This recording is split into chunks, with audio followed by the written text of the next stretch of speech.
Wulin di sini. Seorang anak muda berusia 20-an, dengan tubuh tinggi dan kokoh, memanggil Tang Wulin untuk menyapa. Kakak panjang. Tang Wulin bertanya sambil tersenyum, tugas apa yang diberikan guru kepadaku hari ini? Brother Long menyeringai, ada banyak hal yang harus kamu lakukan. Masuk saja ke kamar dan lihat sendiri. Ngomong-ngomong, aku sangat iri padamu. Kamu sangat muda, namun beban kerjamu sudah lebih dari milikku. Pandai besi adalah profesi yang rajin. Secara alami, semakin banyak pekerjaan yang dilakukan, semakin banyak penghasilannya. Sambil terkekeh, Tang Wulin bertanya, jika saya sebanding dengan Anda, lalu kenapa guru masih belum mengizinkan saya membuat komponen besar? Saudara Gong menjawab, itu agar Anda dapat memiliki dasar yang lebih kuat. Baiklah, cepat pergi. Jika tidak, Anda tidak akan dapat menyelesaikan pekerjaan hari ini dalam 2 jam yang Anda miliki. Petik 2. Bengkel Mang Tian hanya memiliki 3 anggota, Mang Tian, Brother Long, dan Tang Wulin. Awalnya, Brother Long adalah satu-satunya murid Mang Tian, tetapi dengan kedatangan Tang Wulin, dia telah mendapatkan murid kedua. Mulai dari kunjungan keduanya ke bengkel 3 tahun sebelumnya, Tang Wulin mulai memanggil Mang Tian, guru. Mang Tian adalah seorang guru yang sangat ketat. Dia memiliki tuntutan yang tinggi terhadap murid-muridnya, tetapi dia juga mengajar mereka dengan sungguh-sungguh. Tang Wulin sering mendapati dirinya berpikir bahwa dia belajar lebih banyak hal di sini di bengkel daripada di akademi. Setiap orang memiliki bengkel untuk dikerjakan. Mang Tian membawa beberapa komponen mesin palsu dari luar sebelum mendistribusikannya. Dia memberikan yang sederhana kepada saudara Long dan Tang Wulin, sementara dia secara pribadi mengawasi penempaan yang rumit. Setiap minggu mereka masing-masing memiliki 1 hari pelatihan khusus ketika Mang Tian akan mengajar mereka secara pribadi. Selama sisa minggu itu, mereka hanya harus menyelesaikan tugas yang diberikan Mang Tian kepada mereka. Semakin banyak mereka bekerja, semakin baik keahlian mereka dan semakin banyak uang yang mereka peroleh. Tang Wulin memasuki kamar tempatnya sendiri. Sangat berbeda dengan ruang resepsionis yang kotor dan berantakan di luar. Sebaliknya, dia membuat kamarnya sangat rapi dan rapi. Sudah ada beberapa bahan mentah tergeletak di bangku tempat, serta cetak biru di sisinya. Ketika dia pertama kali datang ke sini, Mang Tian telah membuatnya menumbuk besi selama 3 bulan untuk mengajarinya teknik transmisi dan mitigasi kekuatan yang tepat. Setiap hari dia harus memukul besi selama 2 jam. 2 jam itu selalu merupakan jurang penderitaan baginya. Karena latihannya yang konstan, Tang Wulin telah tumbuh lebih kuat dari sebelumnya. Awalnya, dia menggunakan palu besi kecil, tetapi palu yang diperlukan berangsur-angsur diganti dengan yang lebih besar dan lebih besar. Setelah 3 bulan berlatih, dia diizinkan melakukan beberapa pekerjaan ekstraksi logam sederhana. 1 tahun kemudian, dia mulai membuat komponen yang paling sederhana. Tidak sampai setengah tahun sebelumnya dia dipromosikan dari menempa komponen kecil menjadi komponen berukuran sedang. Mang Tian bahkan mulai membandingkan dia dan Brother Long dengan lebih ketat. Namun, temperamen Tang Wulin memiliki ketekunan khusus. Selama 3 tahun dia bekerja di sana, tidak sekalipun dia mengeluh tentang kesulitannya. Setelah dengan serius melihat cetak biru itu, dia mengerti apa tugas hari ini. Dia harus membuat 10 sendi pergelangan kaki lapis baja mesin. Bentuknya bulat jadi jika pekerjaan dilakukan dengan cetakan, hanya perlu ditekan 2 kali agar bisa selesai. Namun, ketika harus memalsukannya, tuntutannya jauh lebih tinggi. Blacksmithing dibagi menjadi banyak peringkat. Secara umum, ada 100 refined. 100 refined adalah ketika sebuah komponen disempurnakan 100 kali. Bahkan lebih tinggi dari itu adalah 1000 refined. Semakin banyak waktu itu dimurnikan, semakin sedikit kotoran yang dimiliki logam. Secara alami, logam berkualitas dibutuhkan untuk menahan tekanan 1000 perbaikan. Untuk saat ini, Tang Wulin masih tidak dapat membuat komponen 1000 halus, jadi dia jarang diminta untuk melakukan pekerjaan semacam ini.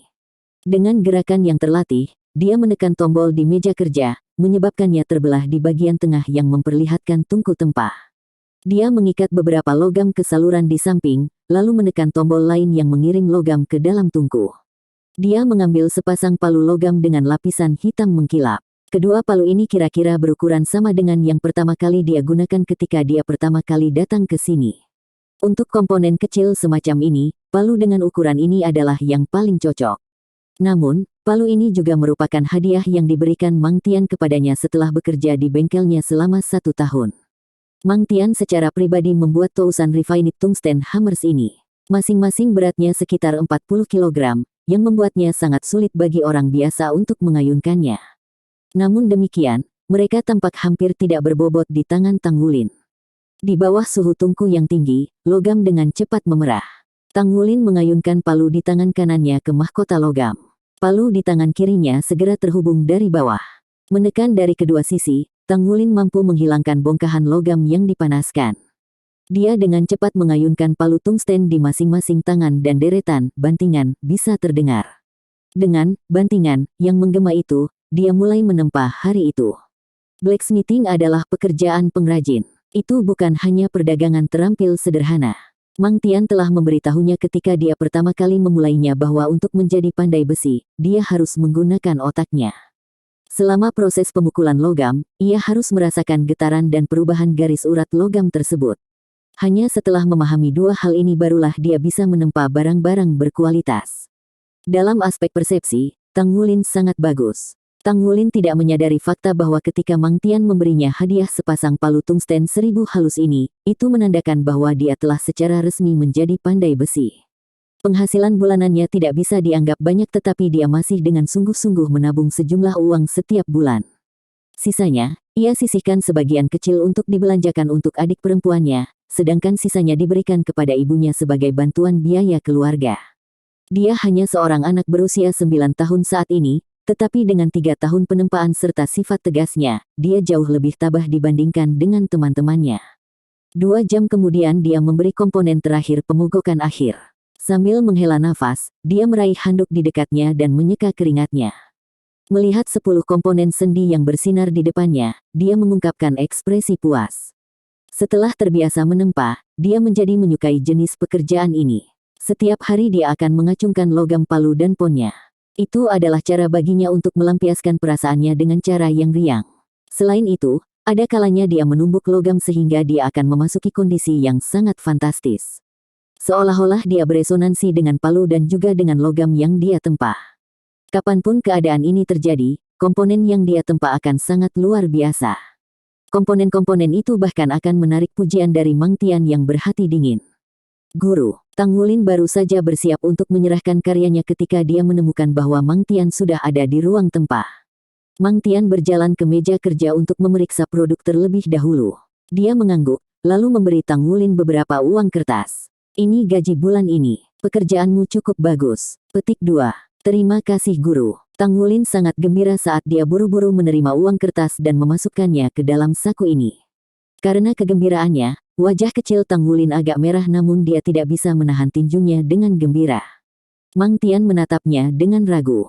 Aku belum pernah melihatmu begitu bahagia menerima gaji bulananmu sebelumnya.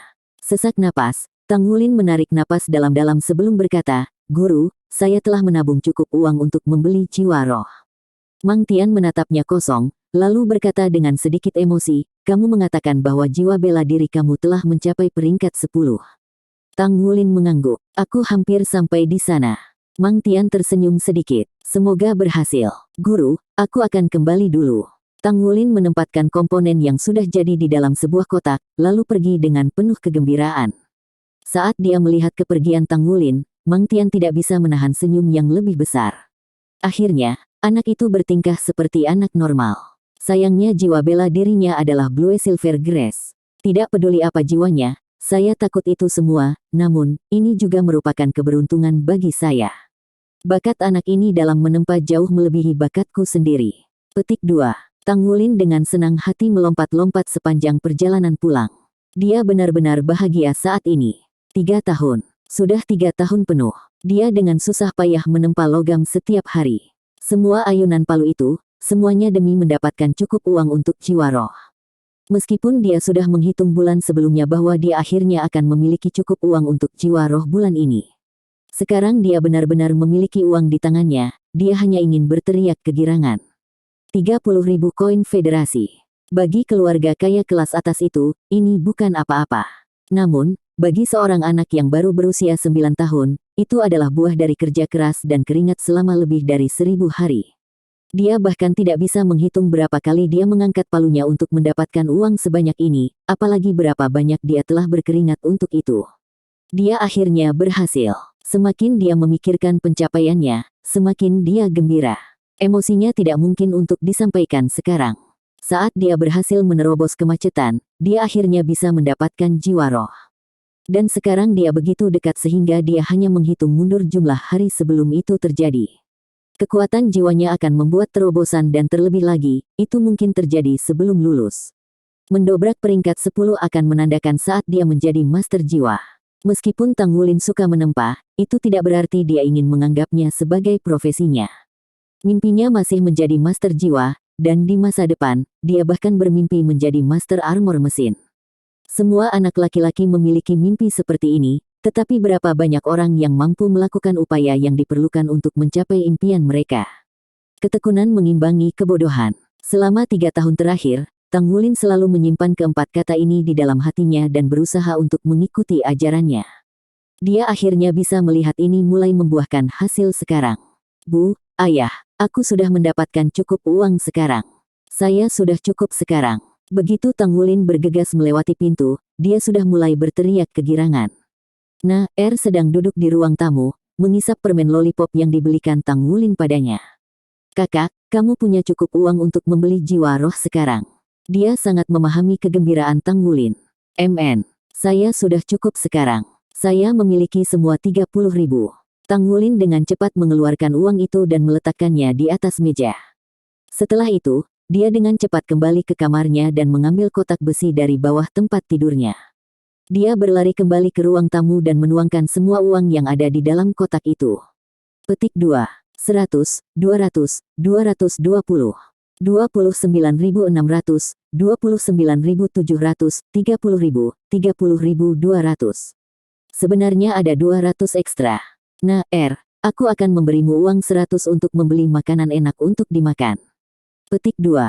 Melihat tumpukan besar koin federasi di depannya, wajah kecil Tang Wulin memerah karena kegembiraan. Lang Yue sudah selesai bekerja dan kembali ke rumah sebelum mereka. Bahkan dari dapur, dia bisa mendengar teriakan putranya. Tang Ziran telah selesai bekerja dan dia baru saja melangkah melewati pintu ketika dia juga mendengar sorakan putranya. Ketika mereka melihat semua uang di atas meja, mereka berdua tidak bisa menahan air mata sedikit. Anak ini benar-benar mengalami kesulitan. Saat anak-anak lain bermain, dia sudah mendapatkan uang. Lang Yue berjalan ke sisi suaminya dan menepuk pundaknya. Dia tidak berbalik, karena takut anak-anak akan melihat air matanya. Aku tahu apa yang kamu mampu.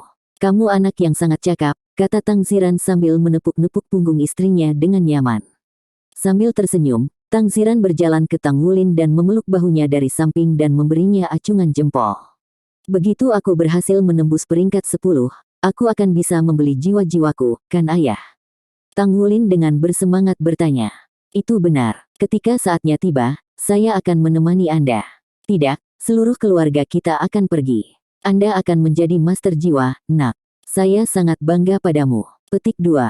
Dia benar-benar gembira. Begitu malam tiba, tidak peduli seberapa keras dia berusaha, Tang Wulin tidak dapat memasuki keadaan meditasi. Nah, sudah tertidur. Bulan dan bintang sangat cerah pada malam itu. Hari berikutnya pasti akan menjadi hari yang cerah. Tang Wulin diam-diam turun dari tempat tidurnya. Kegembiraannya terlalu berlebihan baginya untuk tertidur. Dia menarik selimut dan menyesuaikannya sehingga menutupi tubuhnya yang halus. Seperti biasa, dia tidak bisa diam saat dia tidur.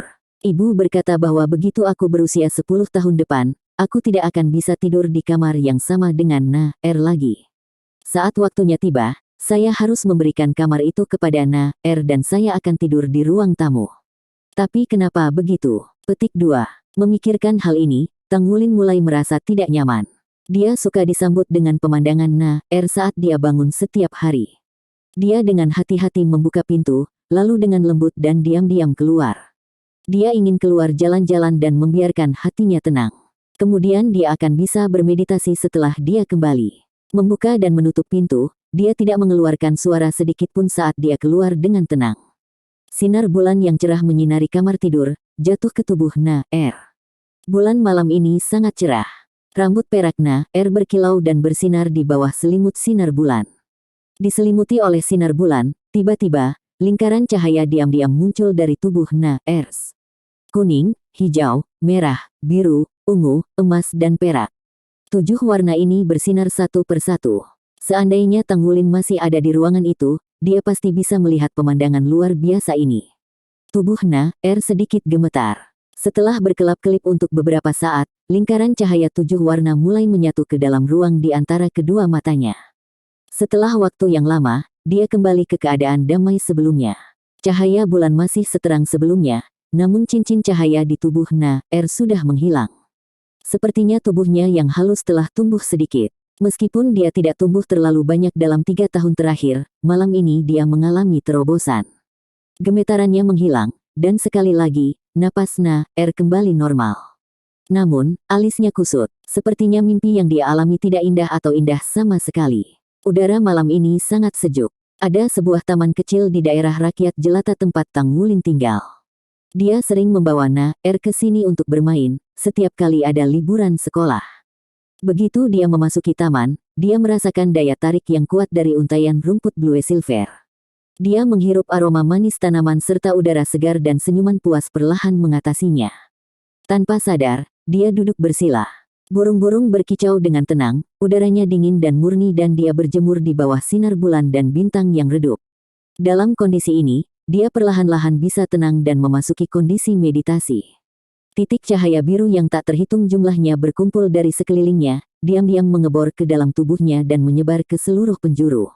Tang Wulin merasa seolah-olah dia basah kuyup di lautan biru ketika suara-suara kecil yang tak terhitung jumlahnya menyelimuti dan memanggilnya. Aroma khas blue silver grace meresap ke setiap sel di tubuhnya. Kekuatan jiwa dalam dantiannya mengambil perasaan hangat saat itu mulai terbuka. Dalam persepsi Tang Wulin, semuanya mulai berubah menjadi warna biru yang aneh. Aroma blue silver grace hadir di mana-mana di tubuhnya.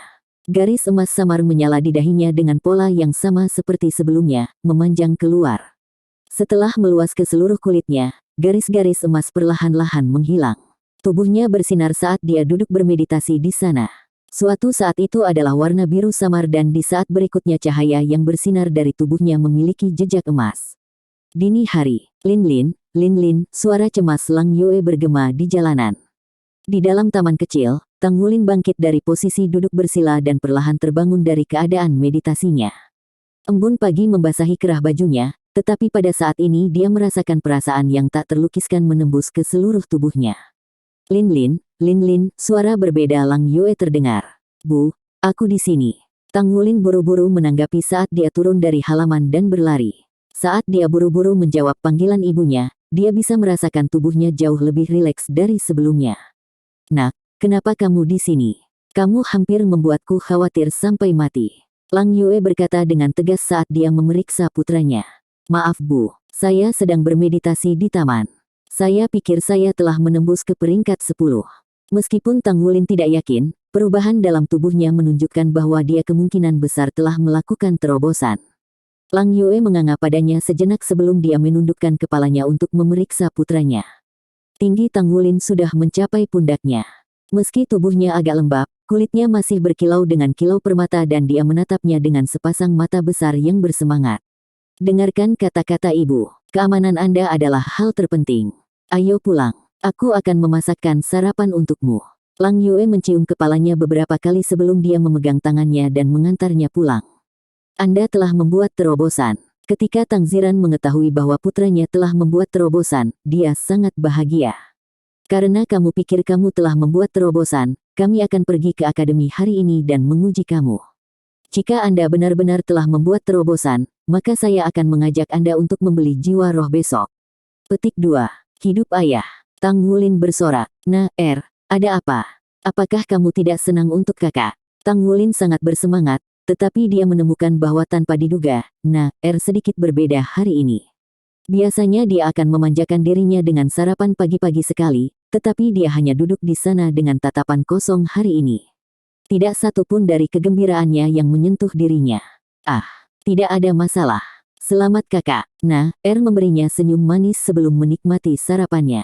Tang Wulin mengira dia turun karena dia tidak memiliki jiwa bela diri, jadi dia tidak mengejar topik itu. Faktanya, tebakan Tang Wulin tentang terobosannya benar. Setelah tiba di akademi, dia memberitahu guru Lin Simeng tentang perasaannya dan kemudian dibawa untuk menjalani tes kekuatan jiwa. Aparat menunjukkan bahwa kekuatan jiwanya memang telah mencapai peringkat 10. Setiap 10 peringkat kekuatan jiwa, Master Jiwa akan membutuhkan cincin jiwa untuk menerobos ke peringkat berikutnya. Mereka bisa membunuh binatang jiwa untuk mendapatkan cincin jiwa, tapi binatang jiwa terlalu langka saat ini. Jauh lebih umum bagi orang-orang untuk memilih metode kedua, mendapatkan jiwa roh yang diproduksi oleh pagoda roh. Tang Wulin adalah siswa ke-7 di kelasnya yang berhasil menerobos. Setelah melewati ambang peringkat ke-10, dia telah menjadi master jiwa sejati dan telah mengambil langkah pertamanya di jalan ini. Tang Wulin, mintalah keluargamu segera membawamu ke pagoda roh untuk membeli jiwa roh.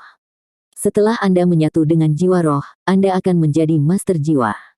Master jiwa resmi dapat menerima gaji 1000 koin federal setiap bulan. Itu seharusnya cukup untuk biaya sekolah Anda di akademi menengah. Lin Simeng mendesaknya.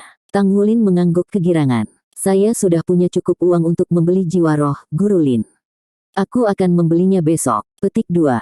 Lin Simeng mengangguk sambil tersenyum. Baik, saya akan meminta cuti untuk Anda besok. Saya berharap Anda mendapatkan yang terbaik dalam mendapatkan jiwa roh yang memuaskan. Petik 2. Terima kasih Guru. Setelah menjadi master jiwa, dia akan menerima gaji bulanan. Meskipun akademi menengah diwajibkan, gaji bulanannya sebesar 1000 koin hampir tidak cukup untuk membayar pengeluaran sehari-harinya. Dia harus meninggalkan kota Glorybound untuk menghadiri akademi menengah. Dengan tunjangan bulanannya, ia tidak perlu lagi menggunakan uang orang tuanya. Jika dia mampu berkultivasi menjadi jiwa Grandmaster, gaji bulanannya akan meningkat lebih banyak. Tang Wulin sangat gembira, selangkah demi selangkah dia semakin mendekati mimpinya.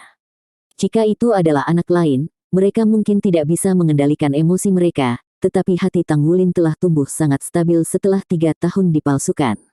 Malam itu, dia pergi ke bengkel Mang Tian dan menyelesaikan tugas pemalsuannya. Baru setelah selesai dia pulang. Begitu Tang Ziran menerima pemberitahuan dari akademi, dia pergi dan meminta libur pada hari berikutnya, agar dia bisa membawa Tang Wulin untuk membeli jiwa roh. Lang Yue telah meminta hari libur juga, tetapi karena ada terlalu banyak pekerjaan, permintaannya tidak disetujui. Nah, kenapa kamu begitu melamun hari ini? Tang Wulin memberikan tatapan bingung dari samping.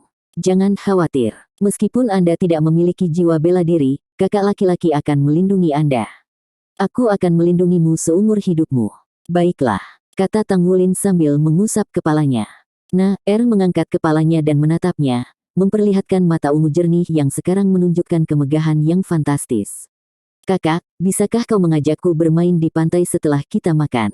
Tang Wulin berbalik untuk melihat Tang Ziran. Lanjutkan, hanya saja, jangan kembali terlambat. Tang Ziran tersenyum. Meskipun kota Glorybound disebut kota, itu sebenarnya hanya desa yang sangat besar. Tidak ada tembok kota. Distrik rakyat jelata tempat keluarga Tang Wulin tinggal sangat dekat dengan pantai. Hanya butuh 10 menit berjalan kaki dari rumah mereka ke pantai. Pantai ini tidak bisa dikatakan cantik karena tidak memiliki pasir halus. Sebaliknya, itu diisi dengan pasir dan kerang yang kasar seperti kerikil. Legenda mengatakan bahwa karena perburuan manusia yang berlebihan terhadap makhluk jiwa di lautan, mereka telah menarik kemarahan alam. Cahaya rembulan malam ini sama indahnya dengan malam sebelumnya yang berkilauan putih bersih, seperti salju. Bintang secemerlang permata tertanam di kanopi langit, yang melengkapi kemegahan bulan. Lautan memantulkan cahaya bulan dan bintang di langit, saat gelombang terus melonjak. Suara ombak dan burung laut yang menerjang memenuhi udara, menambah vitalitas yang luar biasa pada citra langit berbintang di atas lautan ini. Nah, melihat ke arah laut, lalu melihat ke arah bintang. Pasti ada banyak bintang malam ini, kakak. Tang Wulin tertawa. Iya. Mungkin mereka semua keluar malam ini untuk memberi selamat kepada saya karena telah menjadi master jiwa. Nah, apakah kamu sedih karena tidak bisa menjadi Soul Master? Petik 2. Nah, menggelengkan kepalanya. Bukan itu. Setelah hening beberapa saat, dia berbalik dan menatap mata Tang Wulin. Apa kau akan merindukanku jika aku pergi suatu hari nanti, kakak? Jika suatu hari aku pergi, apakah kamu akan merindukanku? Nah, bertanya sambil mengangkat kepalanya untuk melihat Tang Wulin. Wajah mungilnya bahkan lebih seperti peri di bawah kemegahan bulan dan bintang. Tang Wulin dengan bodoh bertanya, mengapa?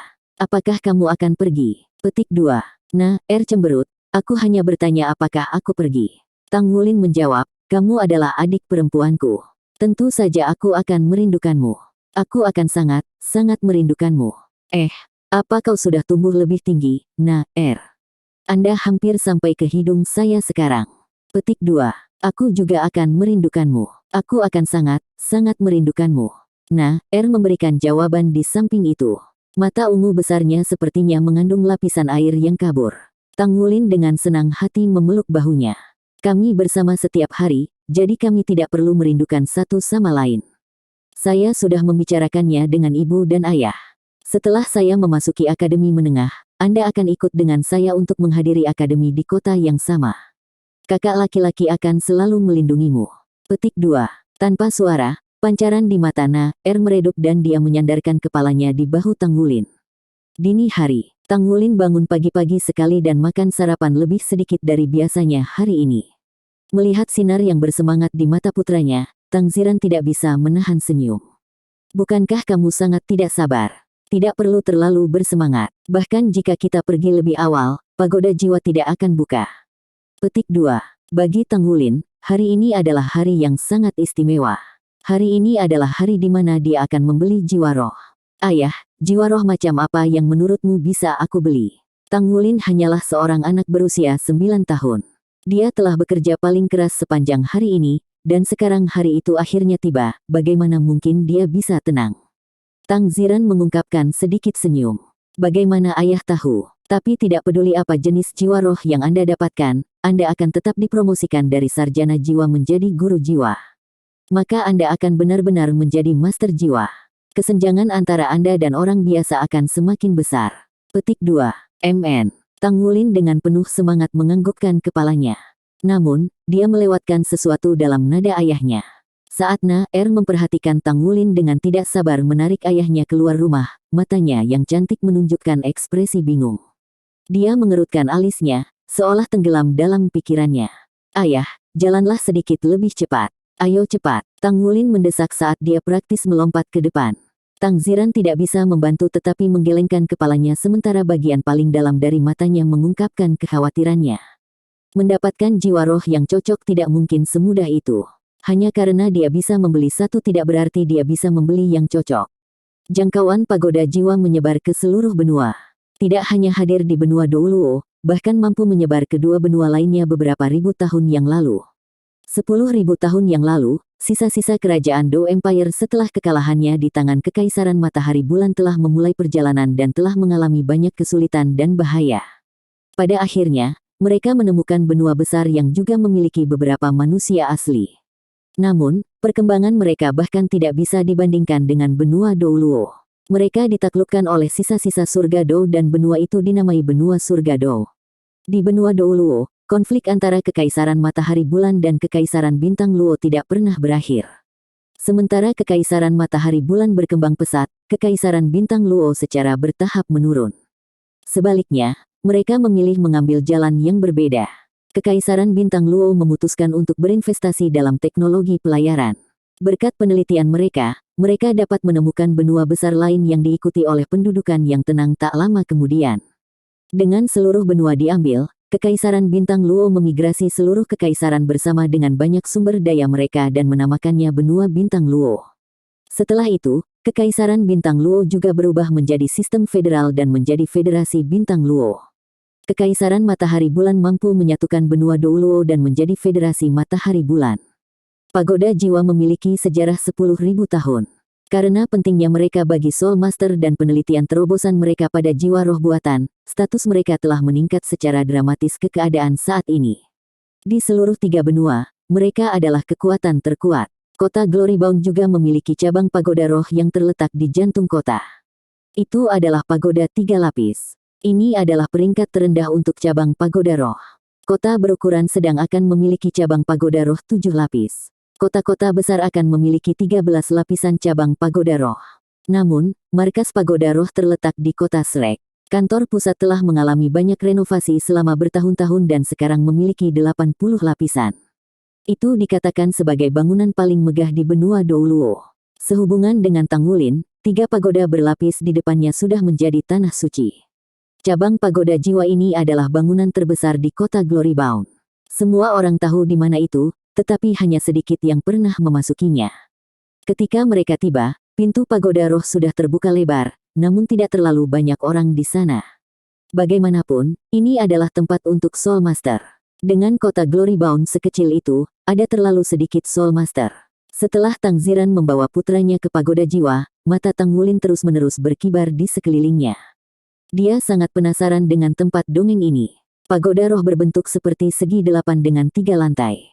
Interiornya sangat luas dan lantai marmernya membawa simbol pagoda roh.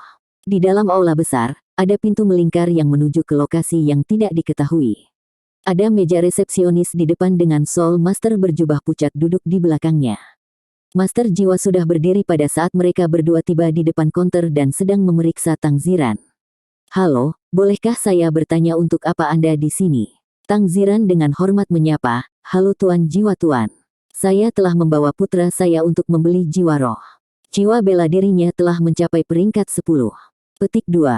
Begitu dia mendengar ini, ekspresi antusias Master Jiwa jelas sedikit berkurang karena Tang Ziran bukanlah Master Jiwa. "Apakah kamu punya cukup uang?" Dia tidak antusias bertanya. Tang Wulin bergegas. "Cukup, saya sudah cukup." Petik 2. Master Jiwa berkata, "Jiwa roh apa yang ingin kamu beli?" Agak malu, Tang Ziran menjawab, "Tuan Jiwa Guru, kami tidak cukup tahu tentang hal-hal ini. Bisakah kami membuat Anda tidak nyaman untuk menjelaskan hal ini kepada kami?" Petik 2. Master Jiwa dengan tidak sabar berkata, "Kamu belum tahu tentang ini, kamu masih datang." Untuk kota kecil seperti kota Glorybound, pagoda roh hanya menawarkan 3 jenis jiwa roh. 10 tahun jiwa roh putih, jiwa roh kuning 100 tahun, dan pemilihan jiwa roh acak. Ada 73 jiwa roh putih 10 tahun dan jiwa roh kuning 1100 tahun untuk dipilih. Harga jiwa roh putih adalah 70.000 koin, sedangkan jiwa roh kuning adalah 1 juta koin. Yang mana yang ingin kamu beli? Petik 2. Tang Wulin tercengang mendengar kata-katanya dan hampir kehilangan suaranya saat dia bertanya, "Tuan Jiwa Guru, bukankah jiwa roh 30.000 koin? Bagaimana bisa?" Petik 2.